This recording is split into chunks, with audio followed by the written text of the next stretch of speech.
এইবাৰ আমাৰ অনুষ্ঠানত কবিতা আবৃত্তি কৰিব প্ৰীতিৰেখা বৰুৱা বাইদেৱে আৰু তেখেতেও বিষ্ণু ৰাভাৰ বিষয়ে কবিতা পাঠ কৰিবলৈ ওলাইছে বাইদেউ কি শুনাব আমাক মই বিষ্ণু ৰাভাদেৱক স্মৰণ কৰি জ্ঞানপীঠ বঁটা বিজয়ী বীৰেন্দ্ৰ কুমাৰ ভট্টাচাৰ্যদেৱৰ কালজয়ী যি কবিতা মোৰ হৃদয়স্পৰ্শী কিয়নো মোৰ নামটো এই কবিতাটোত সোমাই আছে সেইকাৰণে মোৰ খুব প্ৰিয় সৰুকালৰ পৰাই এই কবিতাটি মই সেই কবিতাটি আবৃত্তি কৰিবলৈ লৈছোঁ বিষ্ণু ৰাভা এতিয়া কিমান ৰাতি তুমি হাৰে আছা হাৰে আছোঁ আৰু হাৰে আছে প্ৰীতি বিহুৰ তলিত চিফুং বাহিৰ কৰোণ বৰগা ভৰুৰ নাচোনৰ তাল ভাগে জনতাৰ চকুৰ পানীৰে পৰ মাজনিশা কোনে ৰাজ আলিয়েদি আক্ষেপ কৰি যায় বিষ্ণু ৰাভা নাই নিজান চেলত তুমি হাৰে আছা হাৰে আছে ক্ৰূৰ ইটাৰ দেৱাল বন্দী তোমাৰ কণ্ঠৰ সুৰ নাচোনৰ লয় লাখ তুমি হাৰে আছা হাৰে আছে আৰু জাগ্ৰত জনতা নিদ্ৰাবি ৰাতি বিষ্ণু ৰাভা এতিয়া কিমান ৰাতি বিহু পথাৰত ৰৈ আছোঁ আমি ৰৈ আছে এয়া মনোৰমা সখী ৰাজপথ জুৰি নৱ উন্মেষ ধ্বনি হেজাৰ জনৰ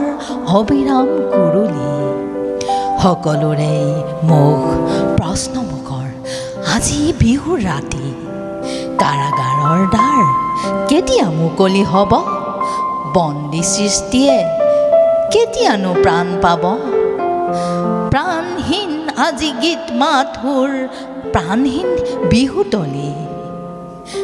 বন্দী শিল্পীৰ বেদনাত জাগে ৰঙা জীৱনৰ উন্মাদনা সঁচা আবেগৰ ৰোল মাজনিশা কোনে মৰিশালী জোৰ চিঞৰি উঠে কল্লোল বন্ধু জীৱনৰ কল্লোল দাস কেপিটেল 11 পৃষ্ঠা বাকী মাজনিশা কোন ত্ৰিনয়নে পৰে পোহৰ পোহৰ উদয়াচলত ৰবি নৱজীৱনীৰ প্ৰৱেশ দ্বাৰত ইতিহাস ৰ'ল সাক্ষী বিষ্ণু ৰাভা আকৌ তুলিকা লোৱা ইটাৰ দেৱালত আঁকি যোৱা সেই ছবি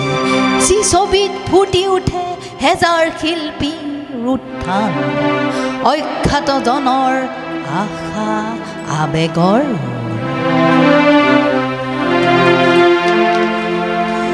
ইটাৰ দেৱালত জিলিকি উঠিছে দাস কেপিটেলৰ সপোন